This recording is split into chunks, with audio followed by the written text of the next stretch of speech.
Oke, assalamualaikum warahmatullahi wabarakatuh. Sahabat tani semuanya, terima kasih sudah stay di sini. Dan yang baru datang saya ucapkan selamat datang. Sebelum kita mulai, kita berdoa dulu. Semoga urusan kita selalu dilancarkan, rezeki kita dilancarkan, dan kita selalu diberikan kesehatan. Amin. Oke, jadi sahabat tani, kali ini kita akan bahas tentang ini. Sebelumnya saya sampaikan pada sahabat tani ini bahwa ini penting sekali ya, penting sekali untuk menyuburkan tanah kita. Masih banyak yang tidak tahu tentang katalis untuk penyubur tanah. Jadi apa itu katalis ya, untuk orang awam mungkin belum terlalu paham. Jadi katalis itu saya kasih gambarkan seperti ini. Air itu tidak bisa terbakar. Dia dalam bentuk cair. Air itu bisa terbakar sebenarnya kalau diberikan katalis. Begitu dikasih katalis, dia akan menjadi gas dan dia pun bisa terbakar. Katalisnya macam-macam, ada campuran garam, kemudian diberikan tegangan listrik, ya. Dan ada beberapa teori lainnya yang menjadikan air bisa menjadi gas, sehingga gas menjadi gas yang terbakar. Nah, ini ada reaksi kimia di sana, reaksi kimia yang dilakukan oleh katalis. Nah, sama bagaimana kita melakukan ini ke tanah sehingga tanah itu melakukan reaksi kimia yang dapat menghasilkan zat-zat kimia yang dibutuhkan oleh tanaman, karena makanan tanaman itu sebenarnya adalah zat kimia, baik itu kimia organik maupun kimia sintetis. Pada endingnya, apabila makanan baik itu kimia sintetis maupun kimia organik, begitu dia sudah menjadi zat kimia, menjadi unsur, dirombak sehingga ke tingkat ion maupun atom, maka di situ tidak lagi ada perbedaan antara sintetis dan organik, karena sama-sama unsur kimia yang dimakan oleh tanaman. Nah, ini perlu dipahami oleh sahabat tani ya. Jadi intinya zat kimia walaupun dari organik dan kimia dan juga non organik itu sama saja sebenarnya. Kalau sudah menjadi unsur itu sudah menjadi organik ya. Kalau sudah menjadi unsur sampai unsur atom atau ion yang diserap oleh tanaman itu sudah sama-sama organik. Artinya zat penyusun organ ya, bisa dipahami ya, zat penyusun organ, sehingga itu disebut dengan organik. Nah, ini. Nah, sahabat tani, kita mau menyuburkan tanah kita karena tanah kita kan mengalami masalah sudah berpuluh-puluh tahun. Ya, kita rusak terus, kita hancurkan terus tanah kita. Tanah kita menjadi gersang, tanah kita menjadi tidak bisa ditumbuhi. Kalau ditumbuhi paling hanya ditumbuhi oleh semak, tanaman-tanaman liar. Kalau kita tanami tanaman hortikultura misalkan ya, tanaman pangan nggak bisa. Bisa tapi dengan resiko banyak sekali. Misalkan kita harus menyediakan pupuk yang banyak. Tanpa memberikan pupuk yang banyak, ya itu ngimpi ya. Zaman sekarang nih. Ini realita yang harus kita sampaikan. Kalau petani-petani kita yang petani di kampung, di desa ya, ini beruntung sekali ya, yang belum mengenal insektisida, pestisida, mereka masih mengolah lahan mereka, tanah mereka secara tradisional. Ini cenderung akan tetap subur ya, tidak seperti lahan petani kita pada umumnya yang sudah menggunakan pestisida. Kan kalau biaya pupuk naik, otomatis biaya akan naik ya. Kalau kebutuhan pupuk naik, otomatis biaya akan naik. Padahal sebenarnya kita bisa menghemat pupuk 50-80% ya, kalau tanah kita itu subur. Pertanyaannya, bagaimana kita bikin tanah kita itu subur lagi? Seperti tanah-tanah yang tidak pernah diolah dengan pestisida, ya. Tanah-tanah yang tidak pernah bersentuhan dengan rumput, pembunuh rumput, tanah yang tidak pernah bersentuhan dengan pembunuh hama, kemudian pembunuh jamur, obat jamur, bakteri, dan lain-lain sebagainya yang masih dalam golongan pestisida. Hampir mustahil itu dilakukan di zaman sekarang ini. Hampir mustahil sama sekali. Misalkan begini, tanaman kita aman dari jamur, ya belum tentu aman dari hama, ya. Kalau kita semprot rumput kita takut, nanti kalau saya semprot dengan obat rumput, tanah saya menjadi nggak subur. Udahlah, saya nggak usah pakai obat rumput. Tapi apakah Anda tidak menggunakan pembunuh hama? Apakah tidak menggunakan pembunuh jamur? Ini kan menjadi masalah yang menjadi dilema sebenarnya buat sahabat tani mau menyuburkan tanah dengan cara-cara organik, yaitu dengan cara pemberian mikroba atau solusi mikroba untuk merombak tanah lagi menjadi subur kembali. Karena setelah kita semprot lagi pestisida kan mikrobanya mati lagi. Nah itu. Tapi karena video ini penting sekali, sahabat tani sangat beruntung ya. Beruntung sekali bisa menemukan video ini, edukasi ini, karena saya akan memberikan solusi untuk sahabat tani semuanya. Gini sahabat tani, sebenarnya memang untuk menyuburkan tanah itu ada dua solusi utama, yaitu pemberian mikroba untuk mengembalikan sifat biologis tanah itu seperti aslinya. Kemudian yang kedua, kita pemberian enzim ke dalam tanah. Inilah katalis yang sesungguhnya. Mikroba maupun enzim ini juga sama-sama katalis. Ya. Mikroba ini hanya saja mikroba kan dari makhluk hidup, ya, baik itu jamur maupun bakteri. Nah, ini. Dimana kalau mikroba laktogen baik itu jamur maupun bakteri ini kalau udah menguasai lahan, menguasai tanah kita, maka otomatis mikroba patogen akan terhindar, akan tersingkir dengan sendiri. Kayaknya di sana ada kompetisi ya. Kompetisi dari mikroba itu ada dua. Yang pertama kompetisi makanan, yang kedua kompetisi ruangan. Nah, ini. Jadi walaupun kompetisi makanan ini misalkan dia sudah didominasi oleh mikroba patogen sejak awal, kita kasih mikroba baik. Nah, ini. Kalaupun mikroba baik ini tidak mampu untuk, misalkan ya, mikroba yang kita berikan itu ternyata di situ tidak ada mikroba yang sifatnya antagonis terhadap patogen, sifatnya menyerang ya, invasif terhadap patogen, misalkan trichoderma dan lain-lainnya lah. Nah ini, maka sebenarnya itu tidak masalah ya. Saya kasih contoh ya. Karena seperti yang sudah saya jelaskan di awal tadi, ya tadi sudah dijelaskan bahwa kompetisi mikroba itu ada dua, kompetisi makanan dan juga kompetisi ruangan. Ya.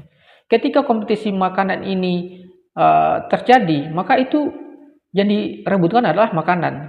Tapi ada lagi kompetisi ruangan, di mana kompetisi ruangan ini, di mana kalau jumlah mendominasi, maka akan mengalahkan jumlah yang tidak mendominasi.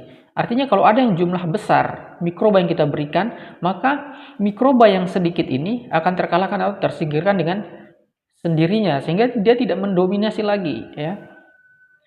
Jadi contoh misalkan tanah kita udah tidak subur karena banyak mikroba perusak yang menyerang tanaman kita, baik itu jamur maupun bakteri. Kita berikan saja mikroba laktogen, mikroba baik ya, dalam jumlah besar ya. Misalnya kita ambil dari leaf mold, tanah hutan ya. Kemudian kita kembangkan mikrobanya menjadi banyak. Menjadi pangkat 3, pangkat 4, pangkat 5 ya. Nah itu. Misalkan mikroba yang ada di lahan kita itu 1 juta. Kita kasih dengan mikroba yang dari kita, mikroba yang baik ini kita kasih 100 juta. Tentu yang 1 juta ini akan kalah ya. Seperti itu. Itu solusi pertama, kita menggunakan mikroba untuk menyuburkan tanah kita. Masalahnya kalau menggunakan mikroba adalah ketika kita menggunakan pestisida, maka mikroba itu akan mati. Nah ini. Jalan satu-satunya kalau kita menyuburkan menggunakan mikroba, maka jangan menggunakan pestisida. Nah ini dilema karena petani kita itu maunya gampang. Nggak mikir resiko, kebelakangan itu nggak mikir resiko. Ini yang terjadi pada petani kita saat ini. Ini bukan mau mendiskreditkan petani kita, tapi saya ingin mencerdaskan petani-petani kita yang dengan masif menggunakan pestisida. Nah, bagaimana kalau tidak bisa dihindarkan? Karena kan kita namanya kebiasaan itu kan sudah sangat sulit dirubah ya. Kita baru lahir sudah dikenalkan dengan obat pembunuh rumput, baru lahir aja udah diperkenalkan dengan obat-obat pembunuh hama dan lain-lain sebagainya. Padahal walaupun sebenarnya kita masih ada pembunuh jamur, pembunuh hama yang sangat powerful, bahkan mengalahkan pestisida kimia sintetis ya. Ini nanti kita bahas ya. Tapi kita bahas perbandingan ini dulu. Sekedar informasi saya buat sobat tani, ada pestisida yang sangat luar biasa yang organik, harganya juga sangat murah. Kalau kita compare ya, kita bisa dapatkan di alam dan juga harganya sangat murah ya, dibandingkan dengan pestisida sintetis kimia, dan hasilnya sangat luar biasa. Pertama karena tidak ada resistensi ya. Jadi kita bunuh hama itu gampang sekali. Yang kedua, kalau kita menggunakan pestisida sintetis, maka otomatis ada resistensi di sana. Ini masalah sekali, ya. Artinya kita harus gunakan sintetis yang kedua, lagi sintetis yang ketiga, keempat, atau kita oplos lagi pestisida sintetis ini. Ini kan menjadi masalah yang terus-menerus berulang, bikin pusing para petani kita. Nah, ini bisa atasi itu sebenarnya kita menggunakan yang organik saja. Yang organik ini karena tidak ada resistensinya. Yang pertama, ya, itu keunggulannya. Yang menjadi masalah ini kan kenapa petani kita tidak menggunakan pestisida sintetis, katanya tidak powerful, tidak bagus, tidak kuat, tidak seperti yang kimia. Nah, ini karena belum ketemu saja, ya. Nanti saya kasih informasinya, kita bikin nanti videonya, ya, supaya sama petani bisa dapat. Ini yang kedua, kita menyuburkan tanah. Yang kedua, kita menggunakan enzim. Kenapa harus menggunakan enzim? Karena enzim ini bukan makhluk hidup, ya. Enzim ini bukan makhluk hidup. Enzim ini adalah molekul-molekul protein yang berfungsi sebagai katalis untuk mereaksikan kimia-kimia tanah yang berupa makanan itu agar bisa diserap oleh tanaman. Jadi begini, kimia itu kan zat kimia tanah berupa makanan NPK itu kan tidak bisa diserap begitu saja oleh tanaman. Ya, ada ukuran-ukuran tertentu, ya. Nah, ini kalau misalkan dia sudah direaksikan oleh enzim ini sampai ke ukurannya tingkat atom, tingkat ion, maka otomatis dia akan bisa diserap oleh tanaman itu dengan gampangnya, dengan mudahnya, ya. Tidak perlu diolah lagi. Kan kalau kita berikan NPK, tanaman dia menyerap NPK, ya. Kemudian dari NPK itu diproses lagi hingga menjadi ion kation, ya, untuk menjadi unsur-unsur tubuhnya. Tapi kalau kita sudah memberikan enzim, ya, misalnya enzim itu mengurai bahan-bahan organik sampai ke tingkat ion, ya, mempercepat proses dekomposisi pada kompos-kompos yang ada, begitu dari daun, dari batang, dari tanam, dari buah tanaman itu secara utuh, maka kemudian ini akan diserap oleh tanaman. Nah, itu makanya penggunaan enzim ini sangat penting sekali. Dari mana kita mendapatkan enzim? Ya, bisa dari tumbuhan, bisa juga dari hewan. Saya kasih contoh saja deh, dari tumbuhan. Langsung, ya, supaya sobat tani tahu bahannya, agar ini kan bahannya mudah dan gampang dan banyak, ya.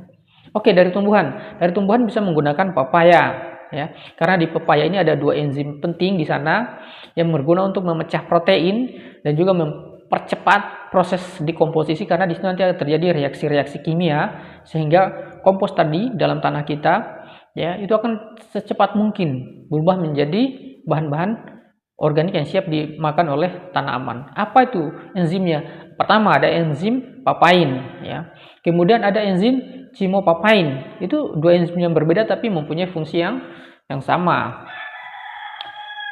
Kemudian di tanaman nanas, di buah nanas juga pun ada, di kulit buah nanas dan juga di bonggol tengahnya. Kalau makan nanas itu kita bisa makan dan tengahnya keras, nah itu tempatnya enzimnya di situ.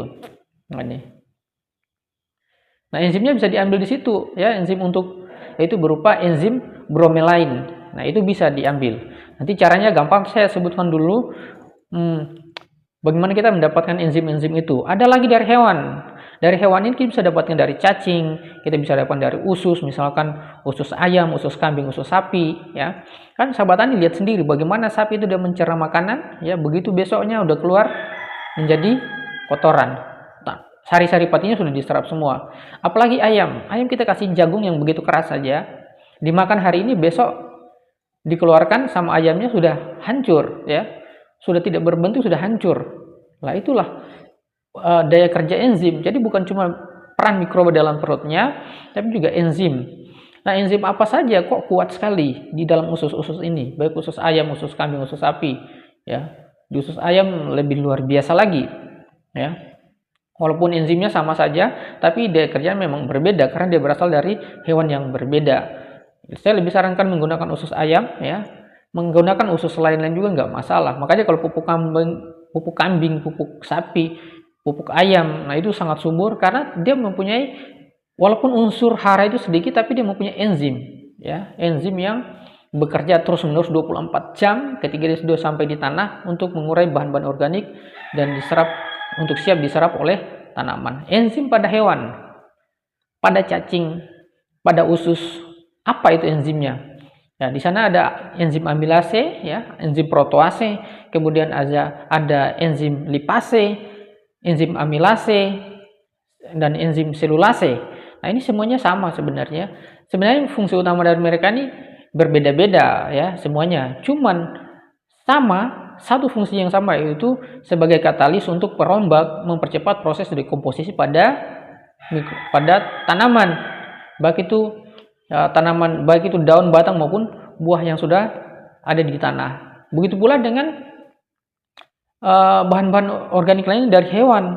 Jadi dia berfungsi sangat kompleks sekali ya untuk mengurai bahan-bahan itu sebagai katalis, mempercepat proses kimia dari bahan-bahan organik ini untuk menjadi unsur hara yang siap nanti dimakan oleh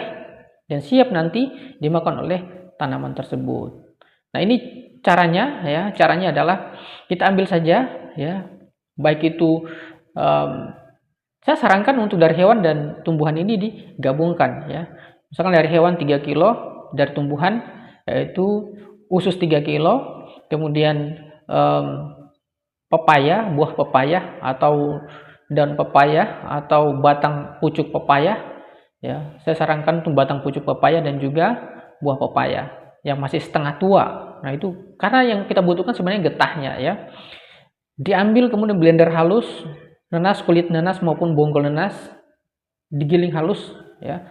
Daging usus tadi digiling halus juga. Kemudian nanti setelah itu difermentasi selama 18 hari. Cara fermentasinya pakai air 20 liter ya. Kemudian gulanya setengah kilo, kentang rebus yang sudah di blender halus.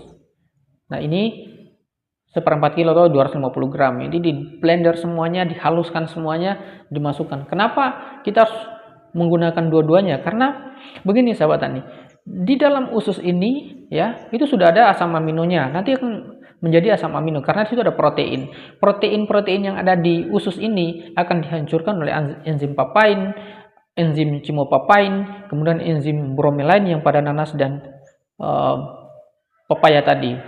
Nah, ini nanti akan menjadi asam amino. Jadi double ini. Kita dapatkan enzim dan juga dapatkan asam amino. Asam amino dari usus dan juga enzim-enzim dari usus tadi. Nah, ini. Jadi dapat ini efeknya double ya. Dapat enzim penyubur tanah, kemudian dapatnya asam amino juga. Jadi dia bekerja nanti 24 jam dalam tanah ya. Jadi enzimnya akan bekerja terus-menerus, tidak akan rusak seperti yang kita ketahui seperti mikroba tadi ya. Kalau mikroba kena zat kimia bisa mati, tapi kalau enzim tidak seperti itu. Hanya mungkin kinerjanya yang akan berubah ya, bisa kinerjanya naik, bisa kinerjanya turun tergantung kondisi alam.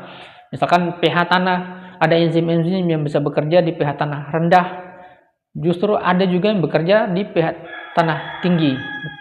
Nah, cuman seperti itu, tapi dia tidak akan mati ya. Ya, demikian video ini, semoga tanah kita subur abadi ya. Petani sangat beruntung sekali bisa dapat video ini.